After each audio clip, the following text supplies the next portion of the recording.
Coming up on episode 6 of the Average Sports Guys podcast, we are covering the notable draft picks for the NFC East.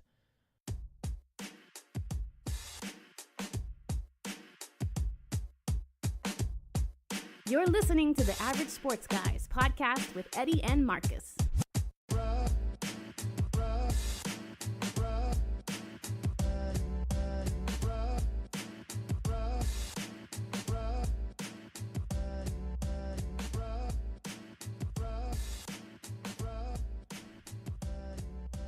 All right, we are back. How's it going, everybody? This is episode 6.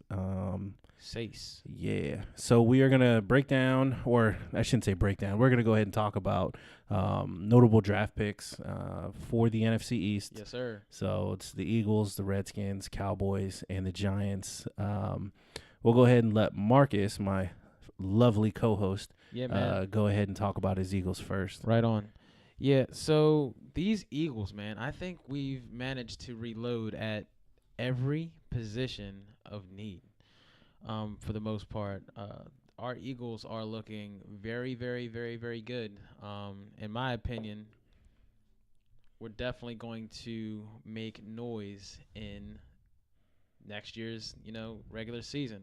We have some great draft picks. I'm excited to talk about them, so let's get into it. So our first round pick was Andre Dillard. This dude was like a top 2 offensive lineman in the draft, and this guy is everything you want in a pass blocker. Like, this guy only allowed 1 sack in 775 snaps. I'm gonna say it one more time: 1 sack in 775 snaps. You know what I mean? Like, this is the guy you want, replacing Jason Peters, because this man is getting old. He plays like a half a game, damn near every game last season. Yeah, he's pretty much like Trent Williams. Yeah, so you can count on him for like, a half. So I think the future is bright at left tackle, and in my opinion, what should happen next for that position is actually if Dillard actually works out like I think he will in camp, is why not move Jason Peters to guard? Mm-hmm. Because that lateral quickness isn't there anymore. So you might as well move this dude to guard and let Dillard hold down the outside. On top of that, there's been a lot of hubbub I've been following on a lot of the blog sites and everything. Everybody's worried about Brandon Brooks. Brandon Brooks is coming back. Literally, he's calling it himself. He's like, day one of actual mandatory camp, he's like, I'm going to be there. And he's actually posted videos of himself squatting with medicine balls on that leg. Mm-hmm. So whoever is worried about our offensive line as far as depth at this point, please don't. Because after literally getting Dillard, and Brooks will be back, and then having Jason Kelsey and everybody, dude, we're straight. Well, offensive line is fine. I was going to say, let me ask you this. So as far as moving Peters in, is that something you think he's comfortable with? Do you think he would do well with? Because you know how it is, like putting somebody at, say, right guard versus left guard, or they're used to playing tackle, and you move them to guard, and it shows up on game film where you could tell they're not entirely comfortable with it, even though they had like a week or so of practice. So I'm interested, like, what's your take on that? I think at this point in his career, I mean, this dude is a future Hall of Famer. He just wants to go out and play and just go out, on his sword almost. So I think moving him towards a guard position and then us developing a guard to replace that position, I think is the best bet, because even though he did shut out Khalil Mack, like, let's not get it twisted. In the playoffs, that dude was non-existent. I think that type of play is few and far in between and pretty much behind him at this point. So I think for longevity for his career and keeping him as healthy as possible for the rest of this season, because he's only on a 1-year deal. Right. I think moving him inside would help out a lot. Yeah, I mean, well, but I think he would be comfortable with that decision. Like, I don't think he would raise hell. He's not that. I don't think he's that guy anymore. Well, right, yeah, no, I don't think he would. I don't think he would put up like a big fuss or fight about it. So it's almost like when you see corners, some of them in the latter part of their career, you'll see them drop back and play safety. D'Angelo Hall did it, and so there were some comfortability issues. I mean, the talent and the knowledge of the game, because they're veterans. Yeah, I think Peters would pick it up. You know what I mean? Right. So I think I think it'd be cool. So that was offensive tackle for number 1. And then we went ahead and swiped 2 guys in the second round. We got Miles Sanders with our first pick at 53, which was dope. And a lot of people sat there and said, out of him and Josh Jacobs, they might have taken Sanders over him. To me, it's 1 and 1A. You really can't go wrong with either person. But what I like in Sanders is exactly what we got out of LaShawn McCoy when we had him in Philly. He's one of those guys that's very shifty. He can make cuts. He can catch out of the backfield. But when I say LaShawn McCoy, I'm also talking about the fact that he carries the ball. I would say ball handling. Loose as hell. Like, this guy is, you know what I'm saying, flailing his arm. Can't do that. Because it's one of those things where this dude is going to get loose and somebody's going to come up behind him and punch the ball out as a fumble. And in college, watching him play, this dude was known to fumble. So, but there's just so much upside with this guy. He's a dynamic running back. I'm excited. Him on top of having Corey Clement, Smallwood, and, of course, Jordan Howard. We have a super crazy backfield right now. And don't even get me started on, the type of plays that they're going to be drafting up for our running backs. It's going to be insane. So, and I definitely think having Sanders and Howard and Clement, they're all going to help keep Carson Wentz healthy because of the fact that he has a running back now he can trust. If he gets in trouble, he's not going to sit there, and I hope Peterson's not going to sit there and put him in a position to have to throw us out of a hole or throw us out of trouble. No, that's not what won us a Super Bowl. What happened? We had obviously legit receivers, but we also had a stout run game to where there was nothing teams can do because we were getting 5 and 6 yards on the ground within the first 2 downs. Yeah. So I think reloading at our offensive line, one, like we've done so far, and reloading at running back also helped us out. And this brings me to my third point, which was our second round pick at 57 with J.J. Arcega-Whiteside. This was, in my opinion, outside of the Miles Sanders and Dillard pick. I think this was, in my opinion, one of the best picks in the draft for us, just because of the fact that we have a Alshon Jeffrey who's a hands receiver, but he's always double covered. Right. We have Zach Ertz, who he's a tight end, but he's a hybrid. He's a hands receiver. But having a third guy on the outside that is legit, like, this dude is all hands. Like, I've loved every piece of this guy's tape. He plays like a basketball player. I was doing research on him, and it comes to find out that both of his parents played European basketball. So anything he does on the field, you can even see it in his tape. He's boxing guys out in the red zone, like posting them up and just going up and getting the ball. And then one of the craziest stats that I did see about this guy is that literally he's won the most like 50-50 balls in, I want to say, in NCAA history, because he's one of those guys that I think he caught like 48 in his career. Insane out of Stanford. So I'm really excited to, watch these guys do their damage on offense, because this guy is a beast. If you don't know, please YouTube him and watch his tape and just how he just manhandles corners. He's not the fastest guy, but that doesn't matter when you literally can rip the ball out of people's hands and win those 50-50 balls. Well, right. So with that, though, yeah, I mean, you just said it. So 50-50. So you're automatically thinking red zone threat. 100%. I mean, he's not a small guy. No, he's 6'2", 6'3". Right. So, I don't want to say, like a Dez Bryant, but no, but in the sense of just that strong body who doesn't mind getting physical, right, and going up and snatching that ball. Absolutely. So no, I mean, when you all selected him, I was high on him just when we were previewing draft prospects, and just going through some of the guys. Now obviously we didn't feature him on any of the episodes, but no, I mean, that's what you want, is a short-handed, strong, and then just physical dude. Yeah. Speed is sorry. You're good. Speed is always a plus, but I do feel like that does kind of box you in, and they almost kind of typecast you as, oh, well, if you're just pure speed, I'm just gonna have him run go routes. Absolutely, and I think that's one of the reasons why Deshaun Jackson, in my opinion, is still one of the best deep threat receivers. He's not just fast because since him, we've gotten deep threat receivers, but the hands haven't been there. Right. So Deshaun Jackson's one of those guys. Yeah, he has speed, but he also has hands. He has crazy ball tracking ability. You guys know because you guys had him too. Oh yeah. So it's I was pissed when he left. So, but going back to JJ, it's like this guy is like that hands guy. So literally, on any given play, you can have like 3 or 4 guys that are just pure hands receivers. And that's dangerous as hell. Yeah. Well, it's just a lot to cover. So hell of a lot to cover. So you got to think from an offensive standpoint, and it's like Sean McVay says, I'm going to make that defense cover every blade of grass. Absolutely. And with the complement of skilled players that you guys have, you just named your receiving core. Everything is shaping up for you guys to have a dominant backfield. So with that, and then your tight end, I mean, yeah, it's the same. It almost be like the same philosophy you guys have on defense is right. Send more than they can block. Absolutely. So send more than they can cover, and I think that's exactly the direction Doug Peterson's going in.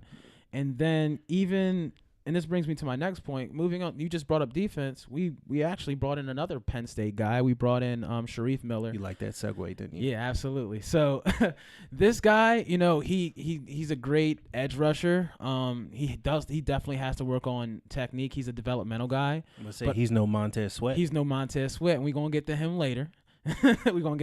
But yeah, like adding just another guy who can effectively rush the quarterback to an already dynamic front four is definitely going to help us out a lot, especially with our Malik Jackson acquisition, especially, bringing back and extending Brandon Graham, having also re-signing Timmy Jernigan alongside of Fletcher Cox, getting Derek Barnett back off of injury, signing Vinny Curry, who a lot of those guys outside of Malik Jackson, Sharif, and those two, and just they were all champions. They all got rings with us. So literally bringing back that solid front four. We're still on the fence with Chris Long, but I don't honestly, in my opinion, I don't think we need him at this point. Our front four is solid. I think that's a big pickup. And then also everybody was crying about linebacker. Outside of our draft pick, we also brought in that guy Zach Brown from the Skins, and that guy is a run stuffer, and he's a great veteran to have, on the team. Outside of that, he does have to work on his attitude. He's got to learn and adapt to the Eagles locker room and the culture. But overall, our defense is looking pretty solid right now, even at corner and safety, because we're always crying about corners. Forget Jalen Mills. I really don't. He's a champion, but this dude gets beat on double moves, and hopefully Cravon, somebody, even a Sidney Jones beats him out in camp, because I'm tired of receivers just running double moves and beating him by like 4 and 5 steps down the sideline. We got to tighten that up. But overall, with my Eagles right now, I think we're looking pretty solid on both sides of the ball. Barring injury, I think right now, outside of Carson Wentz's health, I think it's our division to lose right now on paper. But like I said, everything has to gel. People got to acclimate to the system. They got to learn the culture and things like that. But I think overall, getting back to the draft, we've had a pretty solid draft. Yeah, I would agree. Yep. All right, so Redskins. So so we got Dwayne Haskins. Many kind of projected or predicted that we would move up either to that third spot with the Jets to take Haskins. Yeah, man. If they did that, I wouldn't have been as high on the pick. But since all those teams passed him, he fell to 15. I thought that was a no-brainer. You need a quarterback. There's the issues with Alex Smith. Even Colt McCoy going in for additional cleanup surgeries and things like that due to infection and all that, which I was listening just recently, and that was of concern. So realistically, right now on paper, we have 2 healthy quarterbacks, Dwayne Haskins and Case Keenum. So I don't know how it'll shake out with Haskins. I've been hearing 50-50 as far as whether they want him to start right away, day one, this and that. I don't think so, to be honest with you. The reason I say that is, okay, we can go back to the experience in college. We can go over all the stats, all that stuff, but still nothing beats experience to me. I do think it'll take a little bit of time, as it would for any rookie quarterback, for the speed of the game to slow down, to slow down, for you to fully understand what's going on. Mm-hmm. But we'll go into camp with a true quarterback competition. So, in all honesty, if Haskins is winning out and beating Keenum and McCoy, okay, so be it. You know, put him in. We have a tough, first 4 games. Yes, sir. So, yes, sir. I mean, if there's any question or concern whether he should be out there, especially how brutal that first quarter of the season is, play Keenum. And hey, if you come out of it, with a favorable record, 2-2, 3-1, which I don't think is going to happen. I see us going 1-3 in the first 4, but we'll get into records and all that type of stuff in another show. Right. Overall, Dwayne Haskins, first round pick for the Redskins at 15. I'm happy with it. I think it's solid. And what's crazy about it is, I couldn't believe that he fell to you guys, because everybody had him going. Well, I had him going to the Giants, but most did, yeah. But one thing I can say, even though I'm reluctant to say it because I'm a Michigan guy and he torched our defense, is that I think he was, in my opinion, the best quarterback in the draft. Yeah, Kyler's real flashy, and the dude has the speed. He's very smart. He throws a beautiful ball. But I think as far as intelligence and knowledge of the game, I would have drafted Haskins ahead of Kyler Murray just because of that. He's a pure pocket passer. He throws a gorgeous ball. Oh, yeah. Very smart guy. If I had to start a franchise with a quarterback from this class, I'm starting it with Dwayne Haskins. Yeah, and I mean, I agree. So if you go back in those that have watched him in college, active game film, or if you've gone back and checked out whether it's YouTube highlights or however people, watch the quarterback, he really does see the defense, read the defense. Yes, he does. In college, there's not a whole lot of shifting protection and stuff like that. You're just going to go through your pre-snap reads. Based on coverage there, you're going to have an idea of where you're going to go. I did watch him in an interview where he broke down and explained why he chose the route that he did.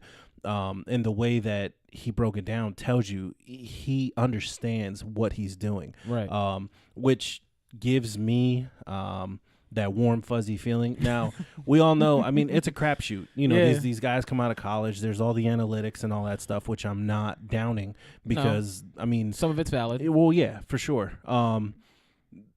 So having said that, just watching him and how he sees the field, he throws guys open sometimes. Right, which they have to do in the NFL. Right, but I saw that way more out of him than I did Kyler Murray, because he was more of scramble, create, and on the fly type of thing. Right, and I understand for many reasons why they compare Kyler to Russell Wilson and all that stuff. Size, mobility, arm strength. I mean, so a lot of the attributes are similar.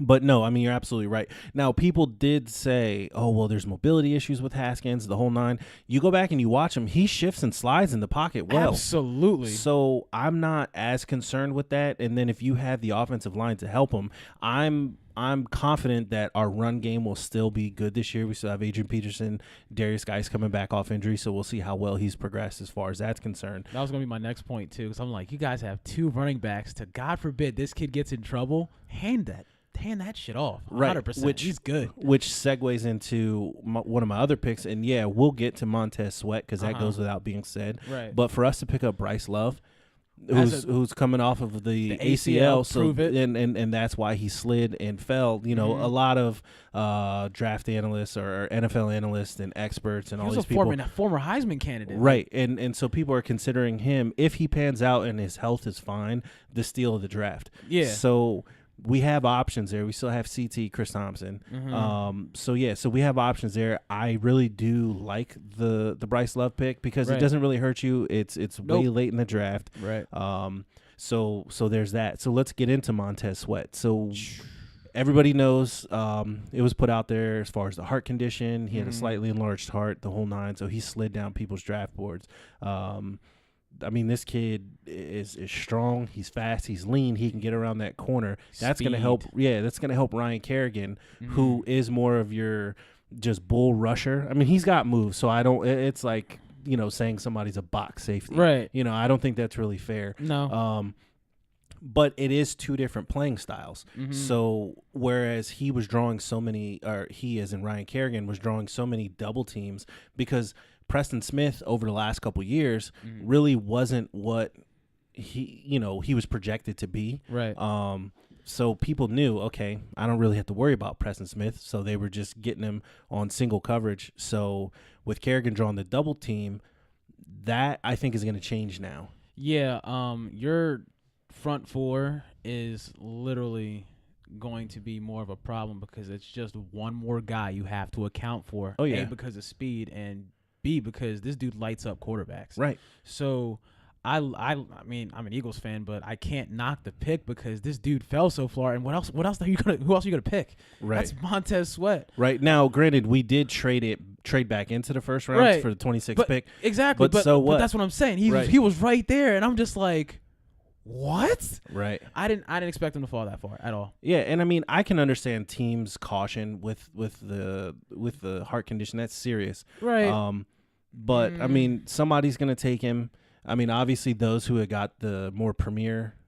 I mean, I say that in air quotes because they're all prospects. Yeah. So, they had got their guy. So okay, I could see him falling. Maybe past the 15, 16 area. Yeah, that'd be reasonable, but I did not see him super back into the draft. I'm like, yo. Yeah. So once I saw, we were watching the draft. Once I saw that, the Skins moved back in to the 26 slot, you and I both were texting each other. I was like, it's Sweat. I mean, there's nobody else to go back up and get. If it wasn't Montez Sweat, I would have picked another team to root for, because that would have just shown the incompetence of the front office, which we know it's an S show over there. But they apparently, like, everybody's calling them that they won the draft. Granted, no real sports aficionado is going to put any stock in a team winning the draft because they still got to make it through camp and show up on the field. Right. But that being said, apparently, like, everybody, and I'm even going to call it. You guys literally won the draft just because of how smart your picks were, and just everything fell to you guys, and you guys were very, very organized in what you did. Granted, I'm not saying that it's really gonna affect us too much, but on the flip side, like I said, you guys made some really smart picks. So your I'll say so we always win in April.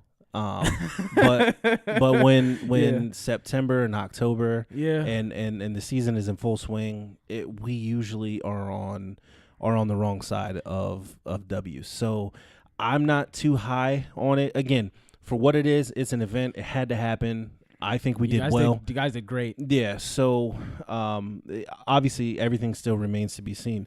I do like the wide receiver, McLaurin, that they got out of Ohio State. That played with him, which is a smart move. Right. So very smart. So there's the comfortability factor. Yes. They both know each other. So you would think timing, they would be able to get on the same page. They're both learning the same playbook at the same time. Again, they're familiar with each other. They're gonna be best friends. Yeah, so that'll be interesting to see how that shakes out. I mean, McLaurin, he still provides you punt return, kick return, all that stuff. So I mean, he's not just gonna be a wide receiver, so he can help your team in multiple ways. Which is and then great. We got the linebacker. Oh man, I don't know why it's slipping my mind right now. And then we picked up a wide receiver late out of North Carolina State. Some people are still projecting him to eventually be a number one. Which is dope. But everybody knows receivers have to develop. I mean, look at us with what's his face, Nelson Aguilar. Like that dude was trash. I remember you guys were trying to run him out of town after that first season. Everybody's like, "What in the hell?" Nah, they say at least 3 years. Well, right, and then so. A smart team will also see, okay, you have him now. He's yours. Right. Let's get him in the building. Let's see, okay, here's what we're giving you. Let's go out and see what you excel at, and then you build off of that. Right, because what we ended up doing was moving him into the slot, and this dude has just started eating ever since. Well, right. So, yeah. So overall, I mean, I'm pleased. I can't argue really can't. With what the Skins did in the draft. Mm-hmm. So let's just move into the Giants, and let's just get the comedy hour out of the way, because David Gettleman's Giants. Well, right, yeah. So you can go ahead. So let's talk about this situation real quick. So we all know that they went ahead and traded Odell Beckham Jr. to the Browns. Granted, I wasn't totally against the move because everybody knew they were picking up a quarterback, and when you pick up a quarterback and you have a super crazy diva wide receiver like that, right, the last thing you want to do is to kill your franchise quarterback's confidence. Right. So I didn't necessarily get upset at trading away Odell Beckham Jr. Well, I mean, I thought it was smart because the waters were muddied anyway. Yeah, I mean, and he was. It just looks more reckless because they went and paid him the year before, right, and then you ship him out of town. And then on top of that, cap wise, they're on the hook for $16 million still. Right. Yeah. So I mean, of course, if you're gonna trade him, you got to eat that anyway. But at the same time, you're looking towards the future. That's what the GM's job is. But I don't really know if he's looking towards the future in the way that everybody else is projecting him to do. For example, so with that pick, he got number 17. With that trade, he got number 17 from the Browns, and then he also got pick number 95, which ended up shaking out in the third round. Mm-hmm. But it's not the picks that pissed people off. It's what he did with the picks that pissed people off. This dude went ahead and drafted Daniel Jones with the number 6 pick in. Wait, who'd they get? They got Daniel Jones. Yeah. Dude from Duke. And I'm talking about what am I actually talking about? I'm talking about a guy that sat there and threw 52 touchdowns in his career at Duke. Haskins had 54 last season. Was it 54 or 50? I thought it was 50. Oh, he might have been 50, but either way, one season. One season, he had 50 in a season. Granted, everyone's gonna be like, "Oh well, he didn't have the same talent, and he did." No, stop it.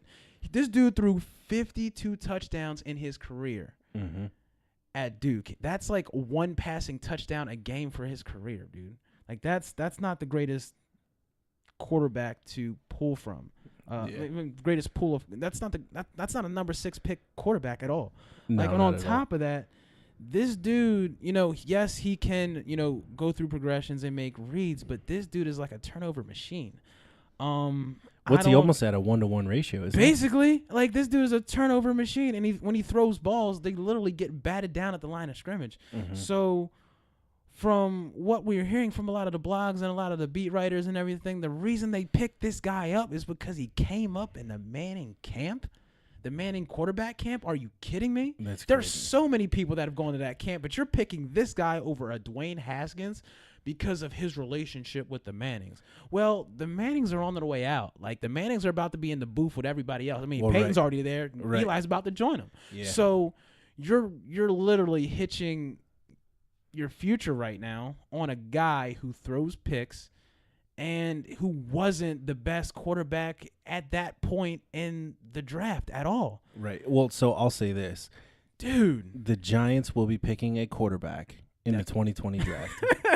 I mean, it's just what it is. Yeah, and you even said that, you have a friend who's really into analytics and draft and he's in draft stuff, and you said that this guy is like literally like a what was that quarterback you compared him to? What was was it Hackenberg? Hackenberg, yeah, literally, he's on track to be the same guy. So I'm just looking at this like a comedy fest, and outside of the draft, they've already made semi-bad decisions into signing Golden Tate to a $38 million deal. I would never have given him that money. Right. No, but, yeah. I think with that pick, and I don't want to get too far away from the draft. Right. I think with that pick, not pick, but with that signing, right, was fine, but it's just at the value. Like, I didn't see it. No, and then of course you had to extend Sterling Shepard because you have to have guys for him to throw to. Right. But going back to the draft, I mean, this was, in my opinion, like the worst. Like, this was a Browns pick. Like, this is what we expect the Browns to do. Well, yeah. I mean, I sent you that meme, and it was Giants fans, and it says, "When you realize we are the Cleveland Browns." Right. That's horrible. Like, I don't even understand what's going on in that front office. And my last point about this pick is so thinking about the history of the Giants and who they've started, they've only started one colored quarterback in the history of the franchise, and that was last season when they benched Eli. Oh, yeah, they had Geno Smith. And it's like, I'm not calling, the coaching staff, the front office, I'm not calling them racists, but it's looking pretty crazy right now because you had Dwayne Haskins, you went with this guy. Right. So, I mean, I will say that. So, if anybody's listening and this is your first episode of listening to us, so Marcus and I, we don't get off on the race card stuff. No, not at all. And too far into to race issues and things like that. But it was brought up on ESPN, Yes, NFL Network. Yep. You have beat writers and other NFL insiders like connected to these teams that have raised that question, and they have brought it up. So you do wonder if that played a factor. You would hope it's 2019 that it doesn't. I mean, but we're all not ignorant either. No. So it wouldn't surprise me. Now, with Gettleman and company giving that reason as to why they picked him now, I mean, at this point, they're saying, he was one on our board. We've always liked him, blah, blah, blah, this and that. Oh, you don't owe the Mannings anything. Absolutely not. Granted, Eli Manning took you to 2 Super Bowls, and you won them. Right. Great. But he's at the tail end of his career. Right. You don't owe him anything. He's gone after this year. Basically. You get who you really know or have a good feel for. They can't feel like Daniel Jones is going to take them to the promised land. Yeah, they can't. And it's like, even looking at the type of quarterback these guys draft, I mean, they draft pocket passers, cerebral quarterbacks, guys who can think through the game and make correct reads. And Daniel Jones is not that. Look at his numbers. And it's not like this dude was going against like 100% pro-ready defenses. Right. He was not. This dude was going against college defenses, getting picked off and smacked around and only having 52 touchdowns. Right. Like, it's a head-scratcher. So I'll say this. The Giants draft, let's just leave it at Daniel Jones. Yeah. For the sake of time and just they frustrate me. I am happy they're in our division. Oh yeah. We're gonna tear that up. Right. I mean, well, we'll still lose to them, but I'm just saying they won't win many other games. So thanks to them, we won't be bottom of the basement. Yeah. Barkley can probably get him about 3-4 games. Maybe. Maybe. We'll see. I mean, I keep saying it damn near every podcast that we bring up the Giants. They're gonna run Saquon into the ground. Oh yeah, this dude, I feel bad for him. He's like Will Smith in the house after everybody moved out. You know what I'm saying? Like, they don't love me, man. Right. Yep.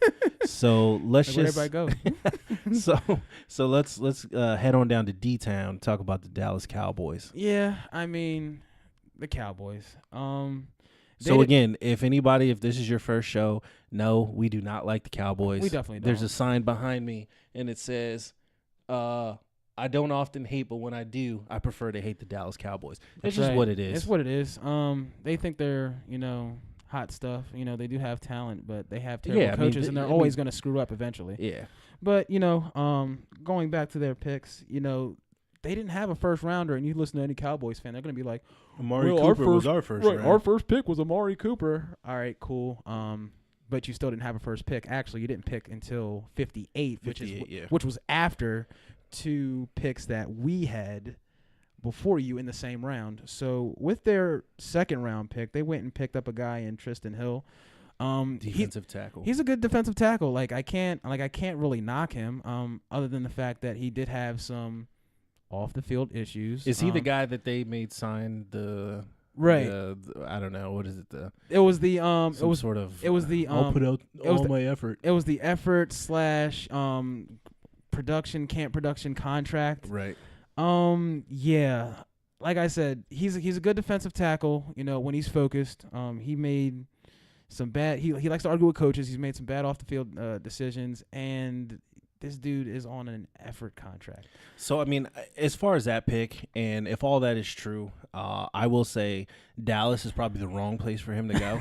I mean, look at who's suspended or gone right now. Yeah, I was going to say, the reason I say that is, I mean, you see guys who are constantly in trouble, and, I mean, this has been going on forever. I mean, ever since I was a kid. So it doesn't seem like there's crazy amounts of structure there. Everything's fine when you're winning. Right.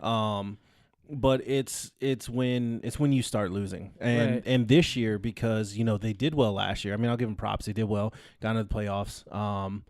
But the expectation now is for them to keep elevating, which would be any team. Which would Now, I'll tell you, I don't think they're going to win the division. No. I think they'd be lucky to get a wild card, if that. I think there's some other teams that are going to, move up into those spots. So I say all that to say Jerry Jones is going to put immense pressure on that coaching staff and on that team, that if this kid is already dealing with this type of crap coming in, it's going to be a circus. It's going to be a straight circus, because they did not renew or extend Jason Garrett's contract. Like, this is his prove it. Yeah, coaching and I was year. pissed. I wanted them to sign him to. We need that to happen. I wanted to sign him to that Gruden contract. 10 years, $100 million. Absolutely. Keep him around forever. Keep him around, please. Pay Dak $200 million. Facts. And it's like, I hope he gets at least 50, and then you go ahead and pay Zeke 40, and whatever's left goes to Amari Cooper. But it's one of those picks where it's another head scratcher, because this guy once again has off the field issues. He can produce on the field. He's a good defensive tackle. He's a bull rusher. He's a dominant force. But is he going to end up in a situation where this guy is literally suspended more than he's on the field? They already have a guy like that. Mm-hmm. Now, one pick I will say that I think will pan out for them and do well is because they're known to work on and build that offensive line.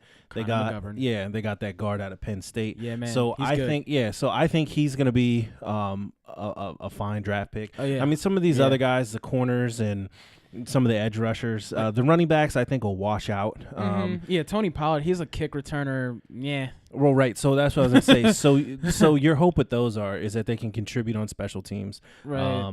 If not, they'll end up on a practice squad. Hopefully they show well and move on and get picked up by a different team. But overall, it's like pretty much the same squad. I honestly, with the Cowboys, I don't think they fixed their interior issues, and I think teams are going to run on them just like my man C.J. Anderson did in the playoffs. Yeah. I mean, and what's crazy is Jerry Jones is paying somebody, because I'm looking at all of these blogs and all these sites, and people are saying the Cowboys had a B overall as far as the draft is concerned and all that. Now, again, I mean, this is all just, we don't know. We don't know, because they haven't hit the field yet. They haven't, you know what I'm saying? And you're still looking at 2 to 3 years in before you really start judging what anybody's doing. But overall, I mean, I'm sitting here looking at this.